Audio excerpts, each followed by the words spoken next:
ముఖ్యంగా మీ బాధ అర్థమైంది. కొన్ని ఛానల్స్ బెడ్ పైన సీరియస్గా ఉండు, ఇంకా అయిపోయింది లాస్ట్ స్టేజ్లో ఉండని కూడా లైవ్లు పెట్టడం జరిగింది. అవి చూసి కొంతమంది నిజమని కూడా అనుకుంటారు. ఖచ్చితంగా కొన్ని వీడియోస్ చూసి అవి నిజం అనుకుంటారు. సో మీకు ఏమనిపించింది? ఇప్పుడు ఎట్లా ఉన్నాడు? అనుకున్నంత సహాయం అయితే రాలేదు. సో ప్రభుత్వం ఇంకా స్పందిస్తుంది అనుకున్నాము. మంత్రి గారు వచ్చినారు, మాజీ ఎమ్మెల్యే మైనంపల్లి, మెట్టు సాయి గారు, వీళ్ళందరూ కూడా వచ్చినారు. ఇప్పుడు ఇంకా సపోర్ట్ ఎవరైనా వచ్చినారా? మళ్ళీ ఎవరైనా సపోర్ట్ చేస్తా అంటున్నారా? లేదండి, ఇప్పుడు ఇంకెవ్వరు రావట్లేదు సపోర్ట్ చేస్తామనేసి. మీడియా నుంచి పెద్ద పెద్ద ఆర్టిస్టులు మాత్రం ఎవ్వరు రావట్లేదు. సినిమా ఆర్టిస్ట్, ఫిలిం ఆర్టిస్ట్, చిన్న చిన్న వాళ్ళు మాత్రమే. అంటే ఇప్పుడు విశ్వక్సేన్ సార్, మళ్ళీ ఇప్పుడు కృష్ణ మాన్యన్, వాళ్ళు మాత్రం 2 lakhs ఇచ్చారండి. వాళ్ళు ఇక్కడ లేకపోయినా కానీ ఇప్పుడు ఆ హీరో నిన్నైతే ఒక హీరో వచ్చి ఇచ్చి వెళ్ళిండు. కిడ్నీకి సంబంధించి అంటే మా అసోసియేషన్ కానీ దిల్ రాజు ఆయన కూడా ఫోన్లో మాట్లాడినారు. నిజమేనా? అది మాట్లాడినాడు కదా? అది నిజమేనండి. వాళ్ళ అసిస్టెంట్ పిఏ ఎవరో సంథింగ్ వచ్చారు హాస్పిటల్కి, డాక్టర్తో మాట్లాడండు, ఏంటి సిచ్యువేషన్ అన్నీ కనుక్కున్నాడు. కానీ ఇంతవరకు ఎలాంటి రెస్పాన్స్ లేదండి. మేము కాల్ చేస్తుంటే మళ్ళీ కాల్ చేస్తాము ఇదే అంటున్నారు.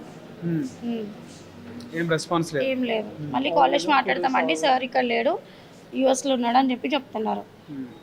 ఇప్పుడు పొజిషన్ ఎట్లా ఉన్నది? ఇప్పుడు హాస్పిటల్ షిఫ్ట్ చేసినారు, మెరుగైన వైద్యం అందుతుందా ఈ హాస్పిటల్లో? అందుతుందండి, చూసుకుంటున్నారు బాగానే. కానీ డాడీకి బాగాలేదు. లోపల బాడీలో అంతా కొంచెం అంతా ఇన్ఫెక్షన్ ఉందంట. ఇప్పుడు నిన్నటి వరకు కిడ్నీ అన్నారు, ఇప్పుడు లివర్ ఇన్ఫెక్షన్ వచ్చింది, బ్లడ్ ఇన్ఫెక్షన్ వచ్చింది. సో ఏంది అసలు అంటే మన మైనంపల్లి హనుమంతరావు వచ్చిన నెక్స్ట్ డే ఆ రోజు కూడా బాగానే మాట్లాడినాడు కదా? ఆ రోజు ఒకటే రోజు మాట్లాడిండండి డాడీ అందరితోటి. ఆ రోజు చూసిండు, మాట్లాడిండు. ఆ రోజు నైట్ నుంచి బాగా సిక్ అయిపోయిండు, బీపీ డౌన్ అయిపోయింది. సో ఇంకా కూడా మీరు రిక్వెస్ట్ చేస్తున్నారు, అవునండి, ఏమైనా డబ్బు కోసం చూస్తున్నారు. ఇంకా చాలా మంది ఉన్నారు కదా, సపోర్ట్ అవ్వడం రావట్లేదు. ఇంకా పొలిటీషియన్స్ కానీ గవర్నమెంట్ నుంచి కానీ లేదండి, రావట్లేదు. శ్రీహరి గారు ఏమన్నారు? మంత్రి శ్రీహరి గారు వచ్చినారు కదా, ఏదున్నా మేము చూసుకుంటామని చెప్పి చెప్పారు. కానీ ఎవరు ఏం చూడట్లేదు. ఆ రోజు 1 lakh ఇచ్చారు అంతే. మళ్ళీ మీరు అప్రోచ్ కావడం కానీ అప్రోచ్ అయ్యి మళ్ళీ ఒకసారి మెట్టు సాయి కుమార్ గారు ఉన్నారా, వాళ్ళని ఏమైనా అప్రోచ్ అవ్వడం? ఆ అన్నకి తెలుసు మేము ఎక్కడ వచ్చినాం ఏంది అని, ఇక్కడ హాస్పిటల్ షిఫ్ట్ చేసినామని కూడా చెప్పినాము. వాళ్ళు నీమ్స్కి వెళ్ళామన్నారండి. డాడీకి ఫస్ట్ నీమ్స్కి తీసుకెళ్ళాం. అంటే ఫస్ట్ డాడీకి డయాలసిస్ అయింది నీమ్స్లో. అక్కడ మేము చాలా స్ట్రగుల్ అయినాం అనమాట ఫస్ట్ టైం అయినప్పుడు. ఇప్పుడు మళ్ళీ నేను అదే కాలేక వద్దు అని చెప్పేసి ఇక్కడ పిఆర్కేకి తీసుకొచ్చినాం అనమాట. ఇక్కడ మాకు మంచిగా అనిపిస్తుంది అనేసి. అక్కడ ఉందండి అట్లనే, కేర్లెస్ ఉంటుంది అక్కడ. ఈ హాస్పిటల్లో ఎట్లా చికిత్స ఎట్లుంది? ఇక్కడ బాగుంది. డబ్బులు కూడా చాలా అవుతాయి ఇక్కడ. చాలా అవుతాయి. డబ్బులు ప్రతిరోజు ఎంత ఖర్చు అవుతున్నాయి? ఇక్కడ వచ్చేసి పర్ డేకి 20+ అవుతుంది. వచ్చిన డబ్బులు ఇక్కడ అయిపోతాయి అంతే. ఎందుకు మళ్ళీ దిల్ రాజు కానీ ఇప్పుడు విశ్వక్సేన్ గారు ఆయన హెల్ప్ చేస్తున్నారు అంటున్నారు కదా, ఆయన హెల్ప్ చేస్తున్నారు. ఆయన త్రూ ఏమన్నా వాళ్ళ పిఏ త్రూ అన్న మాట్లాడిపించే ప్రయత్నం ఎవరితో? అంటే ఇండస్ట్రీతో, మా అసోసియేషన్ మాట్లాడుతూ అంటున్నారండి. విష్ణు వరకు తీసుకెళ్తా అంటున్నారు, కానీ అక్కడ వరకు తీసుకెళ్ళిరా లేదా అని మాకు ఎలాంటి ఇన్ఫామ్ అయితే లేదు. అక్కడ నుంచి అయితే ఎలాంటి హెల్ప్ అయితే రాలేదండి ఇప్పటివరకు. ఓకే. సో ఆయన మా సభ్యత్వం తీసుకోలేదు, మా అసోసియేషన్ తీసుకోలేదు అంటే చాలా రోజుల నుంచి ఇండస్ట్రీలో ఉన్నాడు కదా, ఎందుకు తీసుకోలేదు?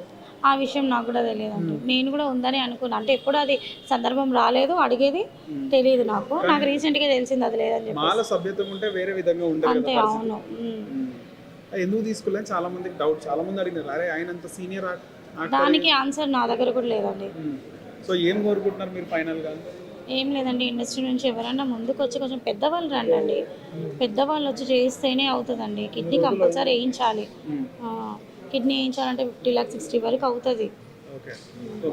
చాలా మంది డొనేట్ చేస్తా అని చెప్పి అడుగుతున్నారు. వాళ్ళైతే ఇంకా ₹1,00,00,000 అడుగుతున్నారు కొంతమంది. మాకు ఇంత కావాలి, మాకు కూడా ఆర్థిక ఇబ్బంది ఉందండి, ఇస్తామని చాలా కాల్స్ వస్తున్నాయి ఎక్కడెక్కడి నుంచి. వాళ్ళకి మేము ఎక్కడ ఇచ్చే పరిస్థితి మా దగ్గర లేదండి. ఎవరైనా పెద్దవాళ్ళు ఇండస్ట్రీ నుంచి అయినా సరే, గవర్నమెంట్ నుంచి అయినా సరే వచ్చి కిడ్నీ వేయించాలనే కోరుకుంటున్నా.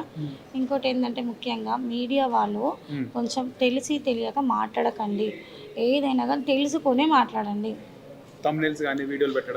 పిచ్చి పిచ్చిగా మాట్లాడకండి. కొంచెం ట్రోల్స్ చేస్తున్నారు బాగా. ట్రోల్ చేయకండి. ఎందుకు చేస్తున్నారు ఈ టైంలో కూడా? ఎందుకు అసలు ఎవరి విషయంలో చేయాలో ఎట్లా చేయాలో కూడా తెలియదా చేసే వాళ్ళకి? వాళ్ళ డాడీకి ఏంది మంచిగానే ఉన్నాడు, వీళ్ళు అట్లా అడుగుతున్నారు అని చెప్పేసి కొంతమంది మాట్లాడుతున్నారు. కొంతమంది మేకప్ వేసుకొని కెమెరా ముందు మాట్లాడుతున్నారు. చూడండి వచ్చి మేకప్ వేసుకున్నామా ఏం వేసుకున్నామా అని చెప్పి చూసి మాట్లాడండి కదా. ట్రీ మీడియా వాళ్ళు మాత్రం ట్రీ మీడియా అంటాం, న్యూస్ చూసాను నేను, అది ఇద్దరు లేడీస్ మాట్లాడుతున్నారు. వాళ్ళకి అసలు ఏమీ తెలియదు, వాళ్ళు మాట్లాడిందంతా అబద్ధమే. జస్ట్ వాళ్ళ వ్యూస్ కోసం మాట్లాడుతున్నారా ఏంటా అని నాకు తెలియదు. వాళ్ళకి ఒకవేళ ఏమైనా డౌట్స్ ఉంటే నాకు కాల్ చేయమని చెప్పండి. ఖచ్చితంగా ఇక్కడికి వచ్చిన వాళ్ళు అయితే ఆ విధంగా ఆయన వార్తలు వేయరు, కానీ ఇక్కడికి రాకుండా స్టూడియోలోని వ్యూస్ కావాలనుకునే వాళ్ళు రకరకాల వార్తలు అంతే అలాంటి వాళ్ళే చేస్తున్నారు. అదే ఇక్కడికి వచ్చి మాట్లాడండి, నాతో వచ్చి మాట్లాడండి, లేదంటే నా నంబర్ ఉంది కదా అందరి దగ్గర, కాల్ చేసి అడగండి. ఏంటో చెప్తే నేను ప్రాబ్లం ఏంటి అని చెప్పేసి, అసలు వాళ్ళ ప్రాబ్లం ఏంటో వాళ్ళకి ఇష్టం వచ్చినట్టుగా వాళ్ళు వేసుకుంటే ఎట్లా. అతను పేషెంట్ అయి ఉన్నాడు, ఆయన గురించి మీరు బ్యాడ్గా మాట్లాడుతున్నారు ఎందుకు? అదండి, మాట్లాడకండి అట్లా. సో ఇప్పుడు మా అసోసియేషన్ ఆయన మంచి విష్ణు స్పందించాలి అంతే అండి. అవును, ఇండస్ట్రీ పెద్దలు విష్ణు వారికి కొంచెం తీసుకెళ్ళండి, తనని ఏమైనా చేస్తాడు కదా సార్. కానీ ఇప్పుడు జూనియర్ ఎన్టీఆర్ గారితో, ప్రభాస్ గారితో, పెద్ద పెద్ద హీరోలతో యాక్ట్ చేసిన వెంకటేష్ గారు చాలా వాళ్ళ నుంచి అసలు ఎలాంటి కాల్ లేదండి నిజంగా. ఎందుకో మరి ఎన్టీఆర్ అసలు డాడీని చాలా లైక్ చేస్తాడు. ఇప్పుడు బాలకృష్ణ అయినా కానీ పెద్ద పెద్ద హీరోస్ అందరు, మన వాళ్ళు ఎందుకు రెస్పాన్స్ అవ్వట్లేదు అని చెప్పేసి తెలియదు. అసలు ఎన్టీఆర్ డాడీని బాబాయ్ అని పిలుస్తాడు, అంత క్లోజ్. అది అప్పుడు డాడీకి ఆయన సినిమా అప్పుడే చెయ్యి ఇరిగింది, చాలా బాగా చూసుకున్నారు. వి వినాయక్ డైరెక్టర్ కూడా, ఇంతవరకు మనకి రెస్పాన్స్ లేదు మరి డైరెక్టర్ దగ్గర నుంచి కూడా. తను కూడా నాకు మా డాడీకి చాలా ఫ్యామిలీ ఫ్రెండ్ లాగే ఉంటాడు. వివి వినాయక్ గారితో చాలా సినిమాలు యాక్ట్ చేస్తున్నారు, ఆయన సినిమా కంపల్సరీ డాడీని పెట్టుకుంటాడు తను ఏ మూవీలో అయినా కానీ. మరి ఇప్పుడు ఇలాంటి పరిస్థితుల్లో ఉన్నప్పుడు కూడా తను ఎందుకు కాల్ చేయట్లేదు, కలవడానికి ఎందుకు రావట్లేదు, చూడడానికి ఎట్లున్నాడు ఏందని చెప్పేసి. ఇండస్ట్రీ వాళ్ళే కొంచెం డాడీని కాపాడాలండి ప్లీజ్. హిట్ టీవీ యాప్, ఇందులో short news, live news, entertainment shows, movies, digital magazines తో పాటు మీ జిల్లా వార్తలను కూడా ఫ్రీగా చూడొచ్చు. ఇంకెందుకు ఆలస్యం, వెంటనే హిట్ టీవీ యాప్ ని డౌన్లోడ్ చేసుకుని ఫ్రీగా ఎంటర్టైన్మెంట్ పొందండి. Hit TV app, hit TV app, please download hit TV app. Hit TV app ని ఫ్రీగా డౌన్లోడ్ చేసుకుని ఎంజాయ్ చేయండి. మీకు నచ్చిన ఎంటర్టైన్మెంట్ కోసం హిట్ టీవీ యాప్ ని ఫ్రీగా డౌన్లోడ్ చేసుకుని ఎంజాయ్ చేయండి. హిట్ టీవీ యాప్ ని డౌన్లోడ్ చేసుకుని ఆస్వాదించండి, ఆశీర్వదించండి. ఇంతమంది సెలబ్రిటీలు హిట్ టీవీ యాప్ ని డౌన్లోడ్ చేసుకోండి అని చెప్తున్నారంటే ఎంత మంచి యాప్ ఆలోచించండి. అమెరికా అమెరికా అమెరికా అమెరికాలో చదవాలనుకునే వాళ్ళకి విశ్వసనీయమైన పేరు మన శౌర్య కన్సల్టెన్సీ. UK లో 1 year masters, UK లో 1 year masters, 2 years work permit up to 5 years visa. Contact Saurya Consultancy. Contact 89851 89851.